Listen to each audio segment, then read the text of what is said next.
Hello friends, कैसे हैं आप लोग। आई होप आप लोग बढ़िया होंगे। आज के इस वीडियो में आपका स्वागत करते हैं और मेरा नाम है अखिलेश और आप देख रहे हैं ट्रेडिंग विद अखिलेश।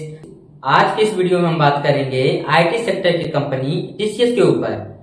अगर आप चैनल पर नए हो तो चैनल को सब्सक्राइब कर लेना और वीडियो अच्छा लगे तो एक लाइक जरूर कर देना। चलो वीडियो स्टार्ट करते हैं। तो टीसीएस के शेयर में हुआ हिस्टोरिक क्रैश।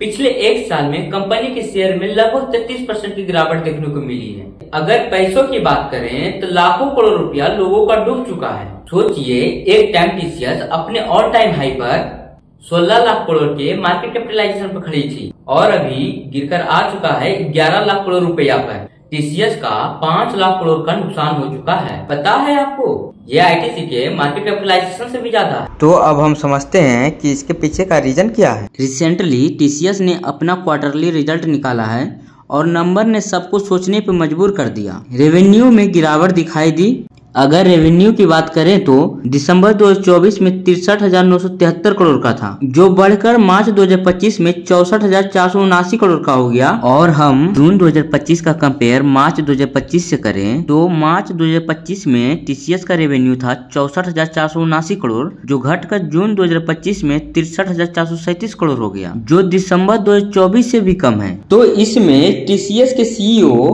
कीर्ति वर्षन का कहना था कि बीएसएनएल के ऑर्डर के वजह से इस बार का रेवेन्यू इम्पैक्ट हुआ है। आपको बता दूं, बीएसएनएल का टीसीएस के साथ 2 साल का कॉन्ट्रैक्ट था। टीसीएस के पास ये कॉन्ट्रैक्ट 15,000 करोड़ का था पूरे इंडिया में 4G नेटवर्क डिप्लॉय करने के लिए। ये प्रोजेक्ट मेगा स्केल पर था जो टीसीएस के रेवेन्यू को काफी बूस्ट किया। जो ये कॉन्ट्रैक्ट अभी रिसेंटली खत्म हुआ है, जिसके कारण रेवेन्यू पर अच्छा खासा इम्पैक्ट पड़ा है। हालांकि बीएसएनएल से दोबारा एक दूसरा कॉन्ट्रैक्ट मिल गया, लेकिन इस कॉन्ट्रैक्ट का साइज थोड़ी छोटी है, जो है 2,903 करोड़ का। और अब हम आते हैं क्वार्टरली रिजल्ट पे। तो एक्सपेंसेस देखते हैं तो एक्सपेंसेस भी घटा है। अगर हम कंपेयर करते हैं मार्च 2025 से जून 2025 में, तो मार्च 2025 में 47,499 करोड़ का एक्सपेंसेस था, जो घटकर जून 2025 में 46,562 करोड़ पर आ गया। लगभग 1,000 करोड़ का एक्सपेंसेस कम हुआ है। अगर हम ऑपरेटिंग मार्जिन का देखते हैं तो मार्च 2025 में 26% था, जो बढ़कर जून 2025 में 27% का हो गया। अगर हम नेट प्रॉफिट को देखें, मार्च 2025 का कंपेयर जून 2025 से करें तो मार्च 2025 में नेट प्रॉफिट हुआ था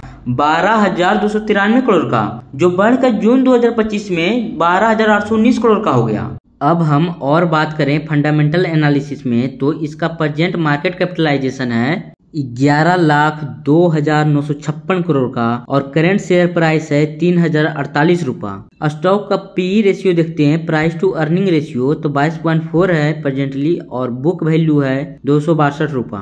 return on capital employ ROCE value 64.6% है और रिटर्न ऑन इक्विटी 52.4% है। फेस वैल्यू 1 रुपया है। टीसीएस का highest price to earning ratio 40.9 गया है और लोएस्ट पीई रेशियो 22.2 गया है पिछले एक सालों में। पीर कंपैरिजन करते हैं आईटी सेक्टर कंपनी का, तो मीडियन पीई रेशियो है 31.31 और उसमें टीसीएस का पीई रेशियो है 22.44, इन्फोसिस का भी 22.02, HCL टेक्नोलॉजीज का भी है 22.68। इन सारी कंपनी जैसे टीसीएस, इन्फोसिस, HCL, विप्रो का पीई रेशियो मीडियन पीई से कम है। और अब हम बात करते हैं शेयर होल्डिंग पैटर्न पर, तो प्रोमोटर के पास है 71.77%, FIH के पास है 11.48%, DIH के पास है 11.95%, गवर्नमेंट के पास भी है जो है 0.06% और पब्लिक के पास है 4.77%। तो सबसे ज्यादा प्रोमोटर के पास है, उसके बाद DIH के पास है, फिर उसके बाद FIH के पास है, देन पब्लिक के पास है। अब हम समझते हैं कि टीसीएस का एक्चुअल बिजनेस मॉडल क्या है। टीसीएस बेसिकली एक आउटसोर्सिंग और आईटी सर्विस कंपनी है।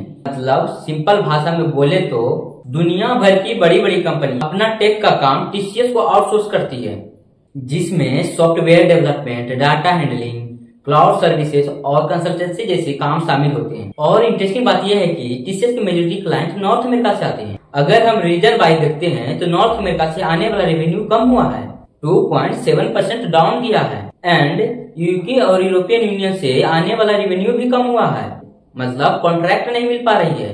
तो ये भी एक रीजन हो सकता है शेयर प्राइस गिरने का। मैं आपको नंबर के हिसाब से बताता हूँ तो टीसीएस की रेवेन्यू ग्रोथ पिछले 3 सालों से कंपाउंडेड सालाना 10% से बढ़ रही है। पिछले 5 सालों की भी देखते हैं तो भी 10% से बढ़ रही है, और पिछले 10 सालों से देखते हैं तो भी 10% से ही बढ़ रही है। ये सिर्फ टीसीएस में ही नहीं बल्कि इंफोसिस, विप्रो, एचसीएल लगभग सभी में सेम टाइप का रेवेन्यू ग्रोथ है। एक और एग्जांपल देख लेते हैं इंफोसिस का, तो इसमें भी रेवेन्यू ग्रोथ पिछले 3 सालों से कंपाउंडेड सालाना 10% से ही बढ़ रही है, एंड पिछले 5 और 10 सालों से देखते हैं तो इसमें कंपाउंडेड सालाना 12% से बढ़ रही है। लगभग रेवेन्यू ग्रोथ टीसीएस के बराबर ही चल रही है। ये सिर्फ इंडिया की कंपनी में नहीं बल्कि फ्रांस की कंपनी, अमेरिका की कंपनी सभी में रेवेन्यू कांस्टेंट है, मतलब रेवेन्यू नहीं बढ़ रही है। और अब हम बात करते हैं टीसीएस के सीएजीआर की। पिछले 10 सालों में टीसीएस ने 9% का सीएजीआर दिया है और पिछले 5 सालों में 6% का दिया है, एंड पिछले 3 सालों में कुछ भी सीएजीआर नहीं दिया, मतलब 0% का सीएजीआर दिया है, एंड लास्ट ईयर का देखते हैं तो -31% का सीएजीआर दिया है। अगर इनका प्रोडक्ट सेगमेंट पर नजर डालोगे तो चीजें और ज्यादा सीरियस हो जाती है। 2023 से लेकर अब तक किसी भी सेगमेंट में कोई खास ग्रोथ दिख नहीं रहा है, मात्र 2-3% की ग्रोथ हर सेगमेंट में दिख रहा है। तुम्हें एग्जांपल के साथ बताते हैं। सेल्स की बात करें तो मार्च 2023 में 2,25,458 करोड़ की थी, जो बढ़कर 2,40,893 करोड़ हो गया, और मार्च 2025 में 2,55,324 करोड़ हो गया। कुछ ज्यादा ग्रोथ देखने को नहीं मिल रहा है। अगर ऑपरेटिंग मार्जिन की बात करें तो मार्च 2023 में 26% थी, जो बढ़कर मार्च 2024 में 27% हो गया, और फिर मार्च 2025 में घटकर 26% हो गई। और नेट प्रॉफिट की बात करें तो मार्च 2023 में 42,303 करोड़ था, जो बढ़कर मार्च 2024 में 46,099 करोड़ हो गया, जो फिर मार्च 2025 में बढ़कर 48,797 करोड़ हो गया। तो देखे तो कोई खास ज्यादा ग्रोथ दिखने को नहीं मिल रहा है, मात्र 3-4% को ही ग्रोथ देखने को मिल रहा है। अगर आपको ये वीडियो पसंद आया हो तो लाइक और शेयर जरूर करें, और हाँ, कमेंट करके बताएं कि आपको सबसे ज्यादा कौन सा पार्ट हेल्पफुल लगा। और ऐसे ही इंटरेस्टिंग वीडियो के लिए चैनल को सब्सक्राइब करना ना भूलें। मिलते हैं अगले वीडियो में, तब तक के लिए धन्यवाद।